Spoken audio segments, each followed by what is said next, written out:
Hey everyone, this is Don, and welcome to the Kitchen to C-Suite podcast. I am incredibly excited to announce a major change for our future episodes. I am officially transitioning from my role as host to producer.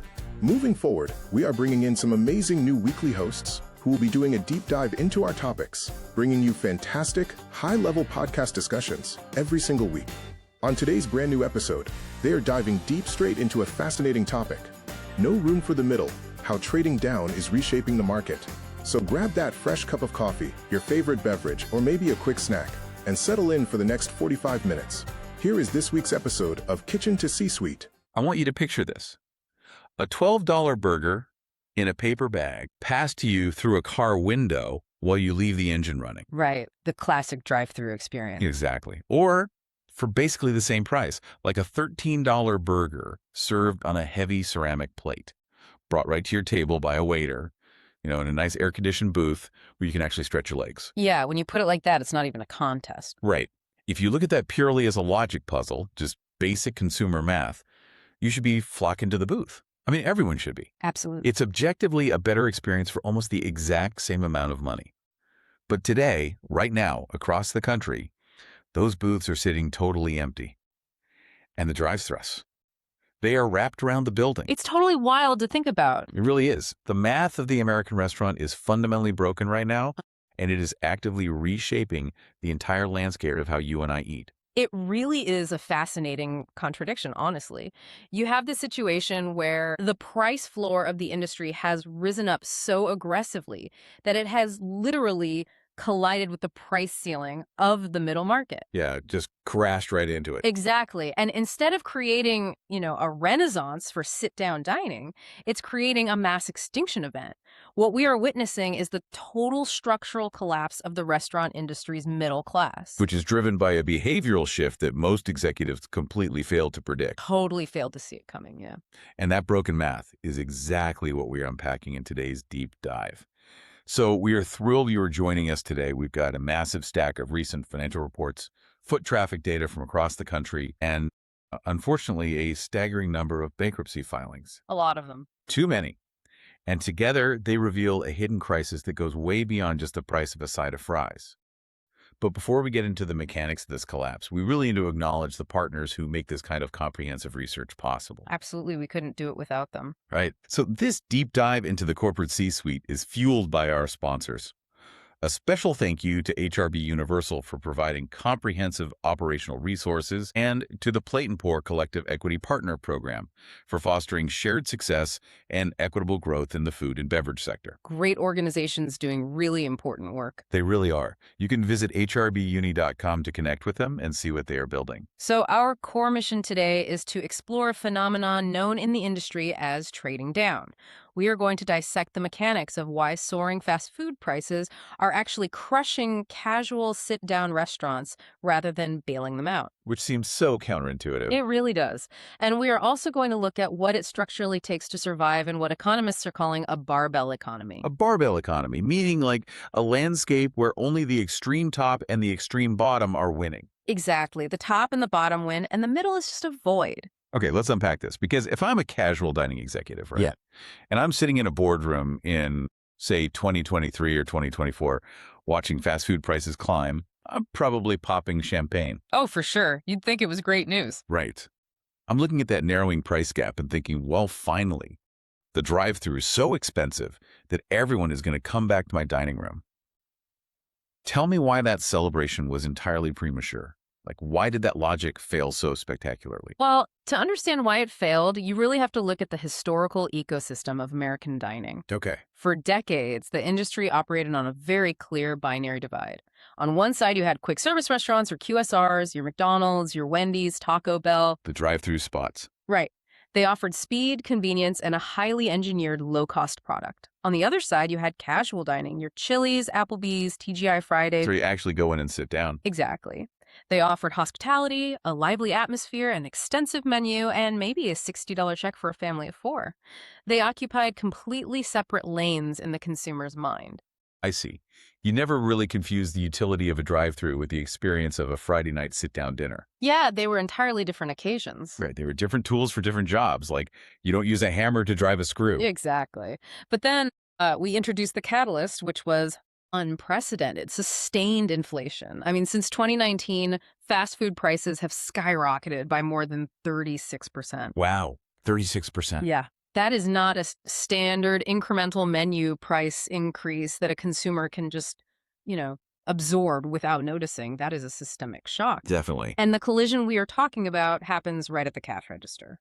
Today, a standard fast food combo meal like a premium burger, a medium fry, and a drink, it sits dangerously close to $11 or $12 in most major markets. Which is wild to think about, given what that cost just 5 years ago. Yeah. I remember when a combo was like $6. Right. The value menu days are long gone. But meanwhile, those casual dining chains are watching their foot traffic start to thin out. So out of sheer desperation to keep bodies in the building, they aggressively slash the prices of their entry-level meals to that exact same $11 to $14 range. Which was a massive gamble. Huge. You see the endless lunch specials, the 3-for-me deals, the bottomless soup and salad combos. They essentially forced their price down to meet the drive-thru. And that is exactly where the corporate logic fell apart. The executives assumed they were creating a value proposition that was simply too good to pass up. They thought people would just flood back in. Exactly. They thought they would inherit this massive wave of refugees from the drive-thru lane. But you can't just look at the top-line menu price. You have to look at the underlying unit economics of the business model. Right, the overhead. Yes, casual dining chains have massive, totally inflexible fixed overhead. Let's drill into that fixed overhead for a second, because I think people hear the word overhead and just immediately think rent. But it's so much more complex than that in a 5,000 square foot restaurant, isn't it? It is exponentially more complex. I mean, first, yes, you have sprawling real estate footprints, often in highly visible, super expensive suburban commercial corridors. You are paying to heat and cool massive dining rooms. It isn't cheap right now. Not at all. But then you have the labor model. A quick service restaurant might run a whole shift with 5 or 6 cross-trained employees. Right. But a casual dining restaurant requires an absolute army of front-of-house labor. You need hosts to manage the door, servers for the sections, bussers to clear tables, food runners, a dedicated bartender. Just to open the doors. Exactly. And that's before you even get to the back of the house, which relies on actual prep cooks managing perishable premium inventory rather than just, dropping frozen patties on a mechanized conveyor belt. Okay, so let me frame it this way, because I want to make sure I'm grasping the sheer scale of this miscalculation. Sure, go ahead. Imagine if premium economy airline tickets suddenly jumped in price and cost the exact same as a business class ticket. Logically, you'd think every single passenger would just click upgrade and fly business class. That makes perfect sense on paper. Right. But what you're describing is a scenario where the airline running the business class cabin actually goes bankrupt trying to match that premium economy price. That is a phenomenal analogy, and it hits the exact mechanical flaw of the strategy. Yes, the business class airline or the casual dining restaurant is going broke. Because the costs don't match the price. Right, because serving a passenger in business class requires way more physical space per person, heavier, nicer seats, real glassware, dedicated flight attendants, and premium meals. You can't fake that experience. No, you can't. You simply cannot sell a $13 meal on razor-thin margins indefinitely when your entire operational chassis is structurally designed, built, and staffed to require a $25 average check just to break even. The margin just completely evaporates. I mean, if you are serving a meal at fast food prices, but you have the overhead of a full-service restaurant, the math doesn't just bend under pressure. It shatters. It absolutely shatters. Every single $13 meal you sell might actually be losing you money when you factor in the air conditioning, the linen service, and the host stand. Precisely. The price floor met the price ceiling, and the profit margin got completely crushed in between. And we can see the macro level result of this in the latest data from the Truth Agency. Oh yeah, those numbers were brutal. Really brutal. When you look at their industry forecasts stretching from 2025 to 2029, the divergence is stark. Limited service restaurants, so the fast food and drive-thrus, are projecting a robust 6% annual growth rate, scaling from $514 billion up to roughly $667 billion. Huge growth. But full-service restaurants, they are crawling along at an anemic 3% growth rate. They are basically losing the structural war. But hold on, wait a second.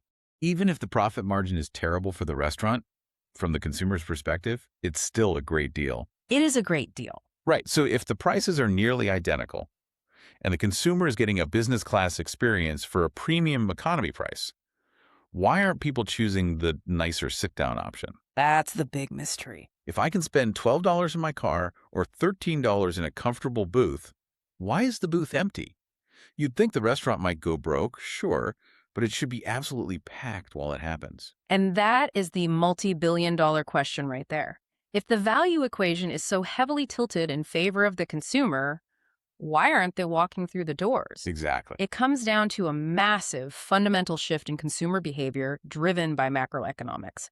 We have to stop looking at the restaurant as an isolated bubble and start looking at the financial reality of the person making the decision. Right. Let's dig into this black box intelligence report from April 2026 because the numbers here tell a really complicated, almost contradictory story. They do. You really have to read between the lines. The data says that in April 2026, U.S. restaurant comp sales grew by 1.5%, but comp traffic dropped by 1.7%. Wait, before we go further, when you say comp sales versus comp traffic, you're basically saying the total dollars in the cash register went up, the actual number of human beings walking through the front door went down, right? That is exactly what it means. Comp sales, or comparable store sales, measures the total revenue generated compared to the same time last year. Right. Comp traffic measures the actual physical headcount of guests.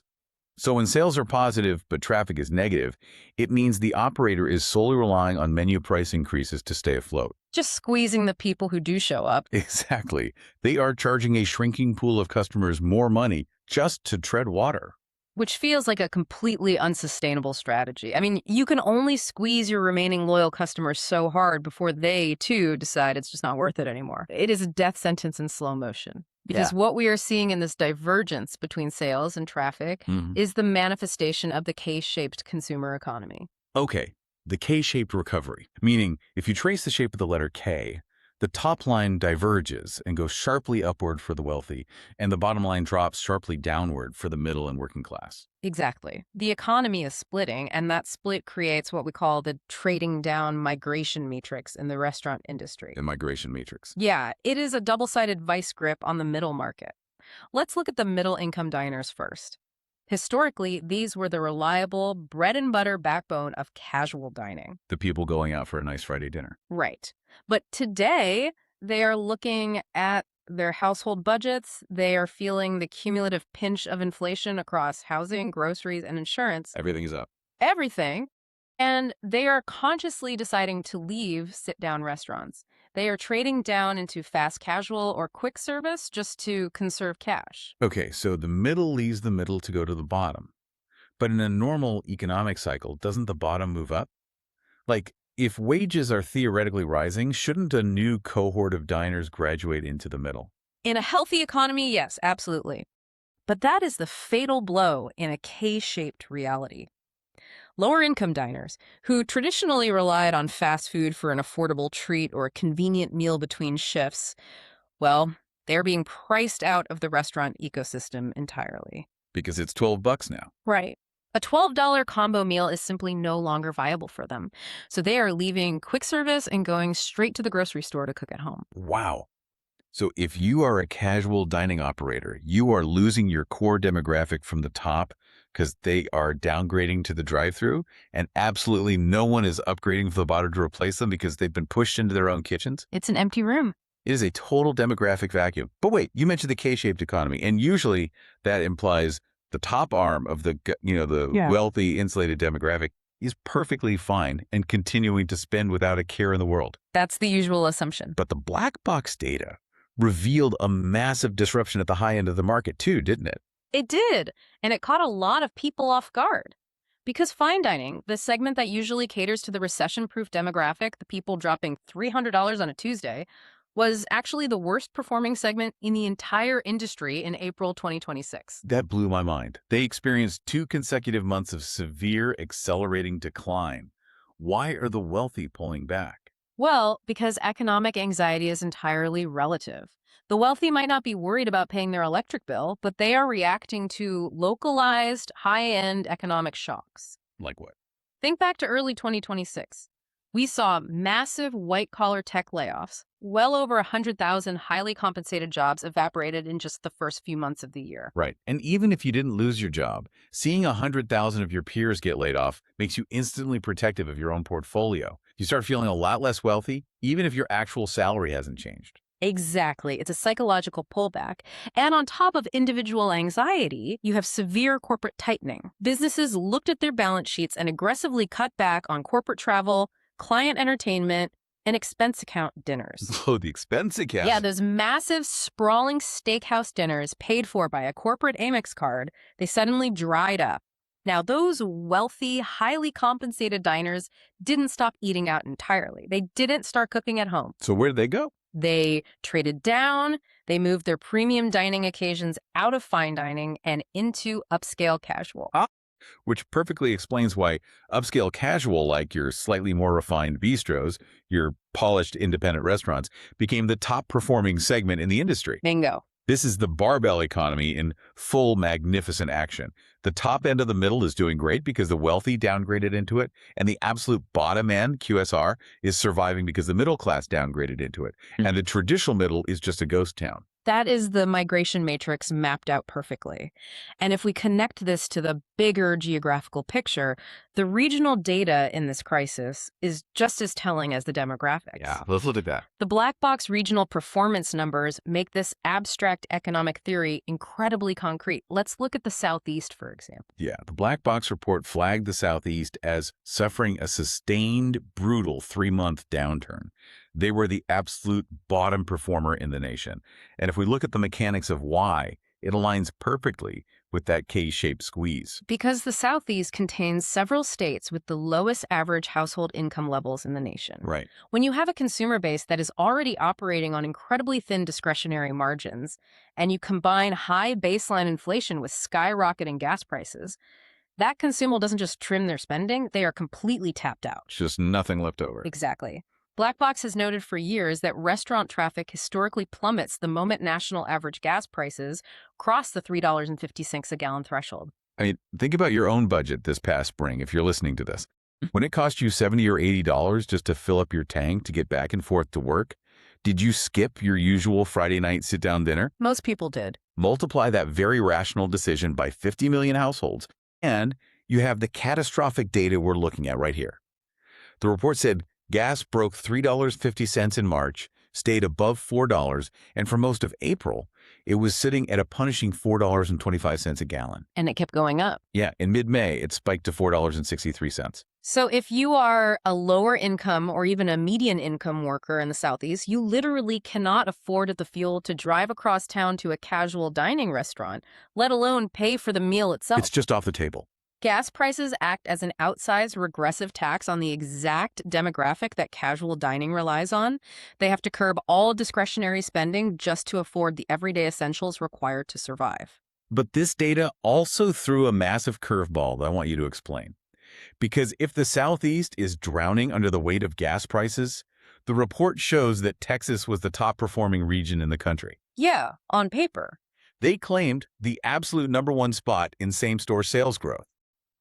So I have to challenge this. Is Texas actually booming with genuine organic consumer demand? Or is this just a statistical mirage? It is largely a mirage, and this raises a critical point about how we have to read and interpret macroeconomic data. Yes, it is true that Texas has a localized economic buffer. The oil industry. Right. When national gas prices are high, the Texas energy sector often sees a boom in employment and corporate revenue, which injects some localized capital into their major metros. But that is only a tiny fraction of the story. Right, because a rig worker in Midland getting overtime doesn't explain statewide restaurant dominance across Houston and Dallas. Exactly. The primary reason their April 2026 numbers looked so phenomenal on a spreadsheet is because of what financial analysts call an easy lap. An easy lap. Yeah. They were being compared against terrible numbers from exactly 1 year prior. In April 2025, Texas reported the third weakest sales growth of all 11 regions tracked by Black Box. Wow. So when you have an exceptionally poor historical baseline, even a totally flat, stagnant performance this year looks like a massive percentage surge on paper. So if you're a restaurant operator in Dallas or Austin and you're looking at your regional data celebrating a banner month, you might want to hold off on buying that second yacht. Yeah, hold off for sure. You aren't necessarily doing better or capturing new market share. You were just doing exceptionally poorly last year, and the math is flattering you. Precisely.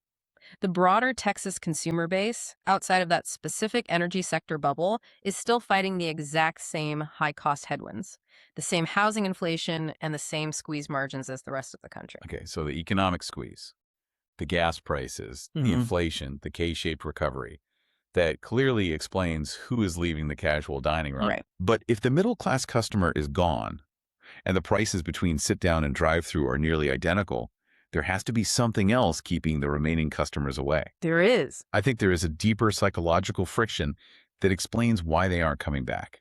And that brings us to the invisible taxes of modern dining. I'm talking about time poverty and tip fatigue. These are the hidden behavioral drivers that don't show up on a standard balance sheet, but they dictate consumer choice just as heavily as the menu price.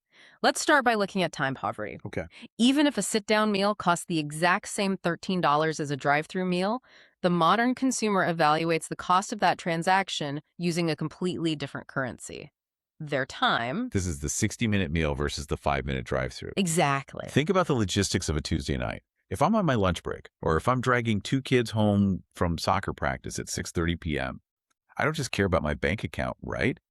I care about my clock. Time is everything. I simply cannot afford the 60 minutes it takes to pull into a massive parking lot, walk in, wait for a host to seat me, wait for a server to bring menus, figure out what everyone wants, wait for the food to be cooked, eat, flag down the server for the check, wait for them to run my card, and finally leave. It's exhausting. Time has become a premium luxury currency. Casual dining as an industry was fundamentally built on the premise that people wanted to linger. Right. The architecture of the restaurants, the flow of service, the size of the booths, it was all designed for a relaxed, multi-course experience. Today, lingering is a luxury many families feel they simply can't afford on a weekday. The friction of the process basically outweighs the benefit of the ceramic plate. Exactly. But the even bigger psychological hurdle, the friction that is actively generating hostility, is what we call tip fatigue and the tipping tax. This is huge, and we all feel it. A $14 sit-down entree is never actually $14. By the time you add an 8 or 9% local sales tax and a mandatory, well, socially mandatory, at least 15 to 20% gratuity for the server, that $14 lunch instantly becomes an $18 or $19 obligation. And this is a massive point of friction that traditional fast food mostly avoids. When you go through the McDonald's drive-thru, the price on the illuminated board is relatively close to what you actually pay at the window. Yeah, give or take a few cents for tax. Right. There is no social pressure, no unspoken contract demanding that you add 20% to the bill just to ensure the worker making your food can pay their rent. But wait, what about fast casual? Because historically, brands like Panera, Chipotle, Sweetgreen, or even just your local high-end counter service spots, they were supposed to be the perfect middle ground. That was the theory. Better, fresher food than QSR, but much faster and slightly cheaper than a full casual dining experience. If people are fleeing casual dining because of time poverty, shouldn't fast casual be scooping up all of that market share? You would absolutely assume so, but fast casual is actually facing its own severe self-inflicted crisis right now. According to the data, fast casual same-store sales growth has basically flatlined. Really? Yeah, it's stagnating at an abysmal 0.4% over the last 3 months. They are severely lagging behind both the QSRs below them and the upscale casual restaurants above them. Why? If they solve the time problem by not having waiters, and they solve the food quality problem by not being a drive-thru, why are they stagnating? Because of ubiquitous touchscreen tipping. The entire fast casual value proposition has been corrupted by the iPad swivel at the cash register. Oh man, I know exactly what you mean. Let me ask you, listening to this, think about the last time you walked into a coffee shop or a counter service restaurant. You ordered a $12 sandwich. You haven't received your food yet. You haven't even received a cup of water. Nothing. Right, nothing. And the cashier flips an iPad around that prompts you for a 15, 20, or 25% tip, and they just stand there staring at you while you make your selection. Did it change how you view the overall cost of that meal? It definitely changes the vibe. Did it make you feel a little flash of resentment? Because if you felt that, you're not alone. That exact emotion is showing up as billions of dollars of lost market share in this data. It destroys the entire perceived value advantage of the fast casual segment. It absolutely destroys it. When guests are strongly prompted, often with the highest tip percentage pre-selected on the screen, by the way, to tip at a counter before receiving any actual service, the total out-of-pocket cost quickly bridges the gap between limited service and full service. It's basically the same price. Exactly. But more importantly, it creates massive psychological resentment. The consumer realizes they are now paying near casual dining prices, but they are doing all the physical labor themselves. That's so true. They are carrying their own tray, they are filling their own drinks at a fountain, they are grabbing their own napkins, and they are bussing their own table into a trash can when they leave. It violates the social contract of tipping. We tip because someone is waiting on us. So the consumer just throws their hands up and says, forget it, this is a scam. Right. They are pushed either all the way down to a traditional QSR where they don't have to tip at all, or they say, look, if I'm going to pay $18 and tip 20%, I might as well go all the way up to a full-service restaurant where someone at least refills my water glass and clears my plate. Exactly. Fast casual is bleeding its value-conscious guests on both sides of the spectrum. And when you zoom out and combine all of these factors, broken pricing models where the floor meets the ceiling, missing middle-class customers who have traded down or out, severe time poverty, and intense tipping friction, the fundamental math of the mid-tier restaurant completely breaks down. It just doesn't work. It doesn't. And because that math is broken, we are seeing the casualties pile up at an astonishing rate. Yeah, if the middle-class customer is gone and the iPads are driving away the fast casual crowd, the math simply stops working. And that broken math is exactly what triggered the devastating wave of bankruptcies we saw in 2025. It was a bloodbath. Let's talk about the blood on the balance sheets because it is significant. In 2025 alone, over 20 large-scale restaurant chains or major franchise groups filed for bankruptcy. We are talking about legacy institutions. TGI Fridays, Denny's, Hooters. The giants of the industry. These are brands that define the physical and cultural landscape of the American suburb for 30 years. They absolutely did. But they built their entire business models, their real estate strategies, and their debt structures on an assumption that turned out to be fatal. They assumed the American middle class would always exist in its traditional, robust form. Right, that there would always be a middle. Yes, and that this middle class would always want a $60 family dinner on a Friday night as their primary form of weekend entertainment. And when that middle class got squeezed by inflation, those brands didn't pivot. They panicked. They panicked because they had no financial agility left whatsoever. They were weighed down by massive institutional debt. You really have to understand the financial engineering that happened in this sector over the last decade. The private equity stuff. Yes, many of these legacy chains were bought out by private equity firms.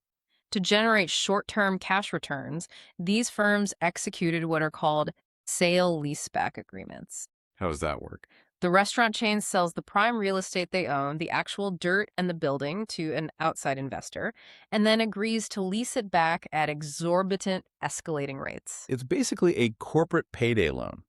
You get a huge chunk of cash today, but now you are strapped with a massive monthly rent payment on a building you used to own free and clear. Exactly. So when margins got tight because of food inflation, they had to make that massive rent payment no matter what. There's no wiggle room. None. To survive, they started cutting corners. They reduced front-of-house staff, meaning service got significantly slower. They lowered food quality, swapping fresh ingredients for frozen. But because their fixed costs were so high, they had to keep raising menu prices anyway. Which triggers a death spiral. You are charging the customer significantly more money for a demonstrably worse experience, all while your core demographic is quietly finding somewhere cheaper to eat. It is a recipe for bankruptcy. An absolute guarantee of bankruptcy. But I want to make sure we don't paint this entirely as doom and gloom across the board, because it's not all bankruptcies in the casual dining sector, right? There are massive glaring outliers. Oh, absolutely. Brands like Chili's and Texas Roadhouse are actually doing incredibly well. How are they surviving and thriving in the exact same macroeconomic headwinds that are killing TGI Fridays? What's fascinating here is how the outliers approach the market dynamics differently. Brands like Chili's and Texas Roadhouse didn't just sit back and hope the macroeconomic weather would improve. They took aggressive, proactive, structural action. Like what? First, and most importantly, they protected their value pricing at all costs. They recognized that if they lost the price war to fast food, they would die. But how? If their overhead is the same as TGI Fridays, how do they afford to keep prices low without going broke? Scale and supply chain leverage. Texas Roadhouse, for example, serves an astonishing volume of beef. Because of their immense scale, they can negotiate massive long-term forward contracts with suppliers, locking in lower prices that smaller chains simply cannot access. That makes sense. They also engineer their menus to utilize every single part of the ingredient to minimize waste.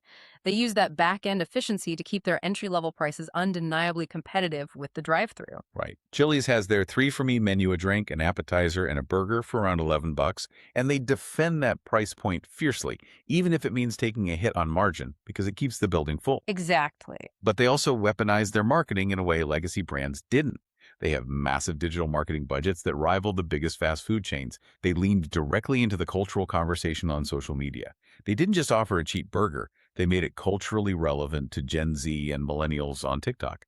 They absolutely did. But there is a deeper, hidden operational secret to their success, which brings us back to some incredible human resources data from Black Box. Oh, the GM data. Yes. The winners in this space aren't just buying better beef or marketing better, they're obsessively retaining their management. Black Box highlights a phenomenon they call the GM multiplier effect. I'm looking at this GM multiplier effect data, and honestly, I have a hard time believing the sheer scale of the impact. The data says that just keeping the same general manager in the building for a full year results in a massive 15-point drop in hourly staff turnover. It's a huge shift. It sounds almost too simple. What is a tenured GM actually doing on a Tuesday night to prevent a line cook or a server from quitting? It sounds simple, but the mechanics of restaurant culture are incredibly fragile. A tenured general manager acts as the structural anchor for the entire building. When a GM stays, they create predictability. And predictability is rare in a restaurant. Extremely rare. They know how to write a fair schedule that respects their staff's availability. They know how to de-escalate a conflict between the kitchen and the waitstaff before it turns into a walkout. They build regulars out of guests because they actually recognize people. That makes sense. That predictability drastically reduces the stress on the hourly team, which stops them from quitting. Which saves the restaurant thousands of dollars in recruiting and training costs. Exactly. And the data proves the financial impact. In 2025, restaurants that retained their general manager for the entire year saw their same-store sales and traffic growth outpace locations with manager attrition by 1.5 percentage points. That's massive at scale. That is a massive competitive advantage, purely derived from keeping the boss happy. Top-performing brands know this. While dying chains were cutting labor budgets to save pennies, the surviving chains were using a highly aggressive retention playbook. Paying them more. Yes, paying base salaries aggressively above the local market median, structuring lucrative profit-sharing bonuses, and paying a higher percentage of management health benefits. They overpaid their GMs to stabilize the entire building. That makes perfect operational sense. You invest in the anchor, and the whole ship stops drifting. But as we look at the surviving brands versus the bankrupt ones, we also have to acknowledge that the entire industry got a bit of a lucky break in early 2026, didn't they? A macro buffer that artificially delayed some of the pain. We did, yeah. The only reason the bankruptcy numbers weren't significantly worse in the first quarter of 2026 was a temporary tax refund halo. The IRS data on this is wild. It really is. A massive, unexpected influx of capital from the IRS provided consumers with some temporary discretionary padding just when they needed it most. The IRS issued 7 million more refunds than the prior year, and the average refund was $326 larger. That is, billions of dollars injected directly into the pockets of the exact middle-class consumers who were starting to trade down. It fueled a temporary artificial surge. It empowered consumers to trade up for special occasions around the spring holidays like Easter, Mother's Day. Right. But operators have to recognize that it is just a temporary halo. Once that $326 is spent, the structural headwinds of structural inflation, high housing costs, and fluctuating gas prices remain entirely intact. Which brings us to the most urgent question of this entire deep dive. If massive legacy chains with private equity backing and economies of scale can't survive, and if the mid-tier model is structurally broken by inflation and behavioral shifts, how can an independent single-unit restaurant operator possibly survive the next 5 years? We have to look at the math of the future. And for that blueprint, we turn to the incredible pragmatic work of Josh Kopel and his 2026 industry report on the future of independent restaurant profitability. Because Kopel identifies a very specific operational delusion that is keeping independent operators broke and stressed. The Instagram guru myth. Every time you open social media, there is some self-proclaimed business coach standing in front of a whiteboard telling independent restaurant owners, They are failing if they aren't hitting a 20% net margin. It is a complete toxic fiction within the four walls of a traditional dining room. Yeah. Coppell points out the hard truth. Industry-wide, the average net margin for a healthy, independent restaurant runs at an abysmal 3 to 5%. Ouch. Yeah. If you are doing $1 million in sales, you are lucky to take home $50,000. Chasing a 20% margin purely on traditional sit-down dinner service is mathematically impossible without systematically destroying your product quality, underpaying your staff, or burning yourself out completely. Let's break that down because I think people outside the industry don't realize how quickly a dollar evaporates. If I pay $20 for a pasta dish, roughly $6 of that immediately goes to the cost of the ingredients. Another $6 or $7 goes to paying the chef, the dishwasher, and the server. Then you have rent, electricity, insurance, credit card processing fees. There are only pennies left over. So if a 20% margin is a total myth in the dining room, how are some of Coppell's independent clients actually pulling it off? What is the actual mechanic of success here? It requires a fundamental mental flip in how the operator views their real estate. Coppell calls it the parallel profit plan. Operators need to realize that the dining room is not the entire business. The dining room is actually the marketing engine for the business. Okay, that is a massive paradigm shift. The dining room isn't the business, it's the marketing engine. Walk me through exactly how that works in practice. Think of it like a blended average. You accept the reality of the dining room. You run it at an honest, sustainable 10 to 12% net margin. Which is still great. Exactly. You don't try to squeeze blood from a stone by cutting portion sizes or charging for bread. You deliver incredible food, generous hospitality, and a great atmosphere. But then you utilize the downtime of your kitchen and the footprint of your building to layer on business-to-business or B2B revenue streams. We are talking about private event buyouts, corporate catering drops, and bulk corporate gift card sales. These alternative revenue streams operate on entirely different unit economics, yielding massive 30 to 35% margin. Because the fixed overhead is already paid for. The rent is paid, the insurance is paid, the GM salary is paid by the Tuesday night dinner service.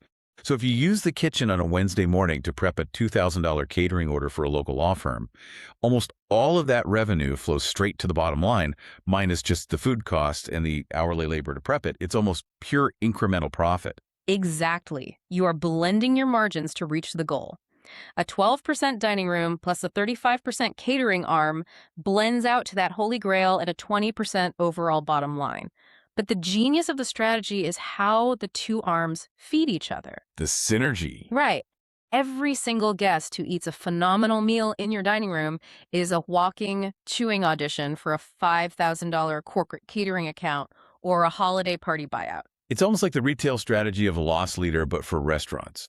You know how Costco sells the massive rotisserie chicken at a slight loss just to get you in the back of the store, knowing you'll buy a television or a couch on the way out? Great example. You're saying the entire dining room experience, the ambiance, the service, the core menu is a rotisserie chicken. It's the high-value experience that gets the local CEO to say, wow, we should have them cater our board meeting next month. That is a perfect parallel. The dining room is the showroom for your high-margin B2B operation. And Coppell provides the real-world case studies to prove this isn't just whiteboard theory.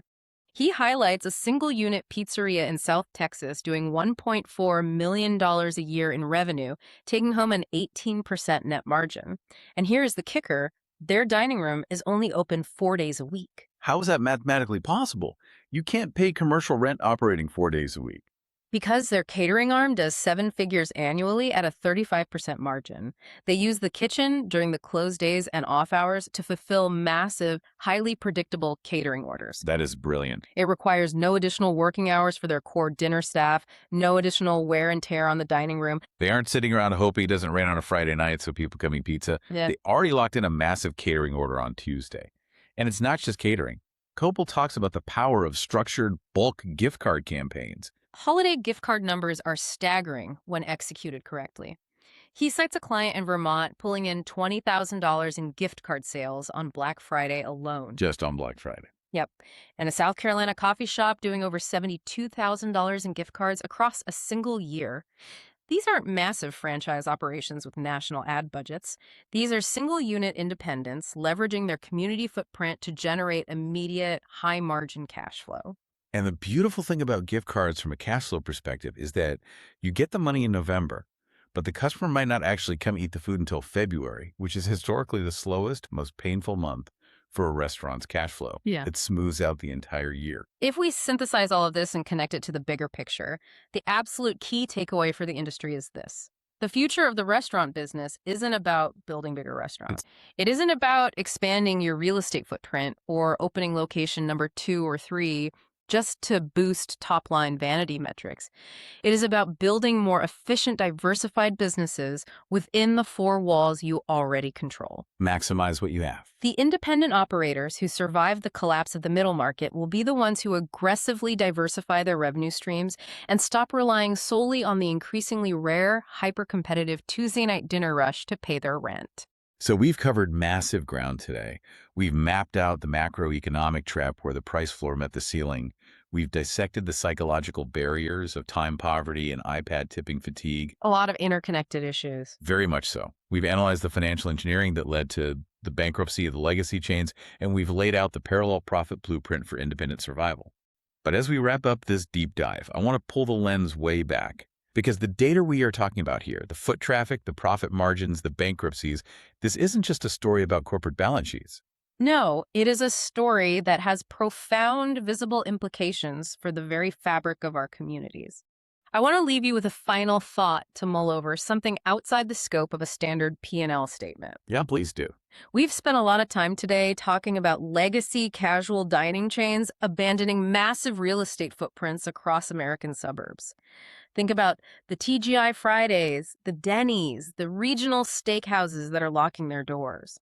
For decades, those massive, brightly lit buildings weren't just businesses. They were the social anchors of suburban strip malls, highway exits, and neighborhood intersections. They were the default gathering spaces. Exactly. So what happens to the physical landscape of our towns when those 6,000 square foot buildings go dark and sit empty? If the middle grain restaurant dies, it doesn't just change the logistics of how we eat. It fundamentally changes the architecture and the social hubs of middle-class neighborhoods. That's a great point. Where do the Little League teams go to celebrate after a championship game? Where do teenagers go on a somewhat affordable first date?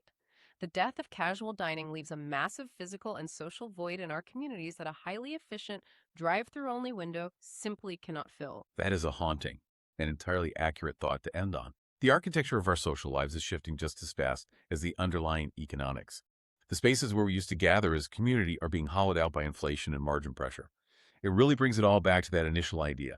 The simple, comforting math of dining out is gone forever, and the complex, muddy waters we are navigating now are reshaping our entire cultural landscape. Thank you for joining us on this incredible, exhaustive journey through the data. Don't miss a beat. Whether you're commuting or chilling on the couch, we've got you covered. On the go, subscribe and listen via Riverside and from kitchen2suite.com or our website, hrbuni.com. You can also search for us on Apple Podcasts, Spotify, YouTube, Amazon Music, Audible, iHeartRadio, or Deezer, or wherever you get your daily audio fix. On the big screen, level up your experience by watching the From Kitchen to C-Suite podcast on the HRB TV network. Pro tip, if you use Roku or Fire TV, simply search for HRB TV network to start streaming directly from your living room. Until our next broadcast, continue to innovate and strive for superior achievement. And that brings us to the end of today's discussion with our host. The data doesn't lie. As consumers increasingly split between premium experiences and budget-friendly value, the casual dining middle ground is rapidly evaporating. Survival in today's market requires a definitive choice. You either have to lean into unforgettable, high-margin hospitality or engineer flawless, hyper-efficient value. Sitting on the fence is no longer an option. But as we always say on this show, shifting market dynamics don't just bring challenges. They create massive opportunities for leaders who know how to adapt. The journey from the kitchen to C-suite is fueled by innovation, relentless dedication, and the right network. We encourage you to engage with the resources and support offered by our sponsors, who are actively helping hospitality brands navigate these exact market shifts. For details on how to connect with HRB Universal and the Plate and Pour Collective Equity Partner Program, visit hrbuni.com or just Google HRB Universal. We look forward to having you join us for our next episode of From Kitchen to C-Suite, where we will continue to explore captivating topics designed to elevate your career and entrepreneurial drive. Don't miss a beat. Whether you're commuting or chilling on the couch, we've got you covered. On the go. Subscribe and listen via Riverside and from kitchen to c-suite.com or our main hub at hrbuni.com.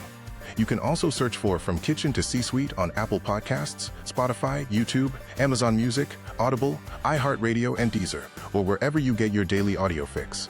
On the big screen? Level up your experience by watching the podcast on the HRB TV network on Roku or Fire TV. Simply search for HRB TV network to start streaming directly from your living room or office. Until our next broadcast, continue to innovate and strive for superior achievement.